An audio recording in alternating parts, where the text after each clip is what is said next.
The scorching Fresno sun beat down on the cracked asphalt of West Shaw Avenue, a familiar companion to the daily rhythm of life in California's Central Valley. It was May 1990, and the air already hummed with the promise of a long, blistering summer. For Sarah Jenkins, 32, mother of three, the relentless heat was just another part of the tapestry of her existence, a life woven with threads of love, exhaustion, and an unwavering commitment to her children. Sarah's days began before dawn, the aroma of stale coffee often mingling with the scent of toast and the faint sweetness of children's shampoo. Her modest ranch-style house, with its sun-baked lawn and a perpetually squeaky screen door, was her sanctuary and her battlefield. Michael, 10, was the oldest, all gangly limbs and a burgeoning love for baseball. Emily, 8, was the quiet, artistic soul, always sketching in her worn notebook. And then there was David, 5, a whirlwind of boundless energy and sticky fingers, whose biggest concern was usually which cartoon would be on the Zenith television. Sarah worked part-time at Mama Rose's Diner on Blackstone Avenue, a local institution famed for its bottomless coffee and greasy spoon charm. The tips weren't great, but they helped Mark, her husband, stretch his welder's salary. Mark was a good man, steady and hardworking, but the strain of raising 3 kids in a house that always needed fixing and bills that never seemed to shrink often left them both drained, their conversations punctuated by tired silences. They loved each other, a deep, comfortable kind of love, but the spark of youth had given way to the embers of shared responsibility. Sarah often dreamed of a little more, a vacation, a new dress, but those dreams were always swiftly relegated to the back of her mind, overshadowed by school projects and grocery lists. On Wednesday, May 15, 1990, the day unfolded like any other. Sarah woke before 5 a.m., preparing breakfasts, packing lunches, and wrestling David into his clothes. The morning rush was a symphony of clattering dishes, half-finished sentences, and the occasional sibling squabble.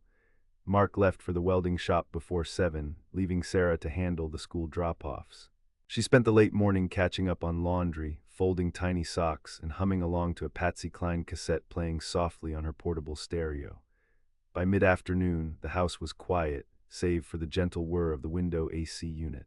Her shift at Mama Rose's started at 4 p.m.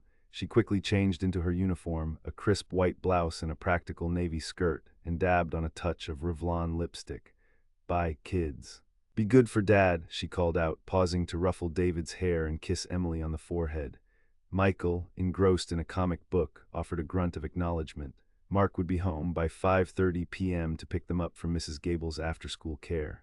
Sarah grabbed her well-worn leather purse and keys to her pale blue 1985 Ford Tempo, a car that had seen better days but reliably got her from point A to B. "See you at 10, hun," she shouted to the empty house, the screen door slamming shut behind her, a sound that echoed the mundane finality of the moment.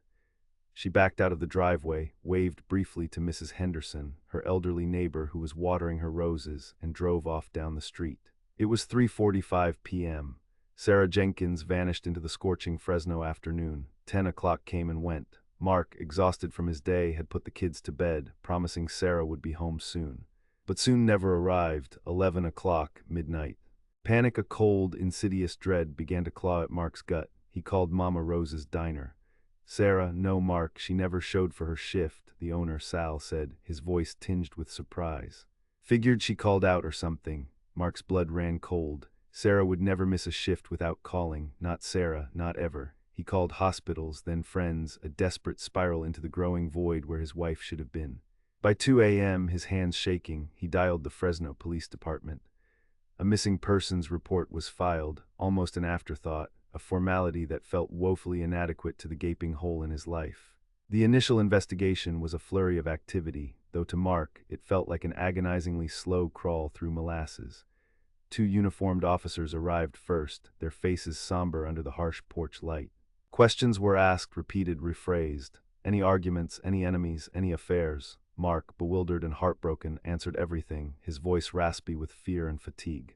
Detective Miller, a seasoned veteran with a weary gaze and a meticulously kept mustache, took over the case the next morning.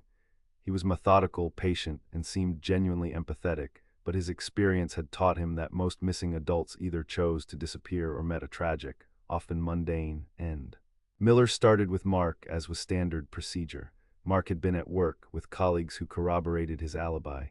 The children were questioned gently, their innocent answers providing no real clues beyond the fact that Mommy had said goodbye as usual. Neighbors were canvassed. Mrs. Henderson remembered Sarah waving. Mr. Tanaka across the street hadn't seen a thing. There were no signs of forced entry at the house, no disturbance, no note. It was as if Sarah had simply walked away, leaving her entire life behind. The pale blue Ford Tempo was the most crucial missing piece. Without it, there was no trail. Roadblocks were set up, local patrols alerted. Days turned into a week. Flyers, crudely photocopied images of Sarah's smiling face began to appear on lampposts and storefronts across Fresno. Missing, Sarah Jenkins. Last seen May 15, 1990. The local news ran a brief segment, a grainy photo flashing on the screen, followed by an appeal for information. The phone lines at the police station buzzed for a few days, then slowly, agonizingly, fell silent. Mark's life became a living nightmare. He tried to maintain a semblance of normalcy for the children, but the ever-present question of "where's Mommy?" chipped away at his resolve. Michael, usually so jovial, became withdrawn and sullen, getting into fights at school. Emily, once bright-eyed, started spending hours alone in her room, her sketches growing darker, more abstract. David, too young to fully grasp the permanence of absence, continued to ask for his mother, his innocent pleas tearing at Mark's soul. Mark had to take on extra shifts, rely on the kindness of neighbors for childcare, and navigate the labyrinthine world of single parenthood, all while an invisible wound festered in his heart. Detective Miller kept coming back, his visits becoming less about new leads and more about quiet, probing questions, a desperate hope that Mark might have forgotten some small detail. The unspoken suspicion, the one that always hung heavy in the air in such cases, was that the spouse was involved. Mark felt it, a cold, unfair judgment that added to his torment. He cooperated again and again, offering every memory, every conversation, every mundane detail of their life until his mind felt raw and empty. The weeks stretched into months. The posters faded, then curled, then disappeared. The local news moved on to other stories. Sarah Jenkins, once a vibrant presence, became a statistic, another name in the police department's growing file of unsolved missing persons cases. The community, initially supportive, slowly started to whisper. Some believed she'd run off with another man, unable to cope with the stresses of motherhood. Others speculated about foul play, but without a body, without a car, there was nothing but conjecture. The case went cold. The files were relegated to a dusty cabinet, a ghost in the annals of the Fresno Police Department. 12 years passed. The year was 2002. Fresno had grown, stretching its suburban arms further into the dry landscape, but the heart of the city remained much the same. The relentless sun still beat down, the air still hummed with the sounds of summer. The Jenkins children were no longer children. Michael, now 22, was a junior at Fresno State, studying business, a quiet intensity replacing his youthful anger. Emily, 20, worked part-time at a local bookstore, still sketching, her art now a poignant reflection of her unspoken grief. David, 17, was a senior in high school, a talented athlete, his boyish innocence having long since given way to a quiet melancholy. Mark, now 54, was a man etched with the lines of resilience and enduring sorrow. He had never remarried, never even truly dated. Sarah's ghost, a loving, aching presence, occupied too much space in his heart.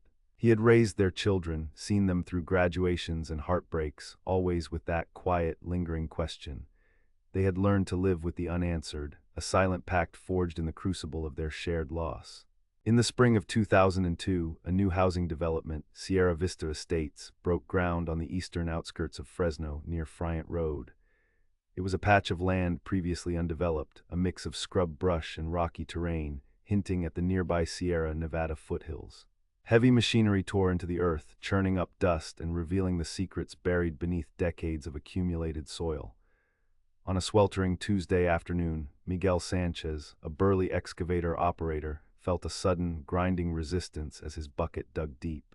Metal on metal.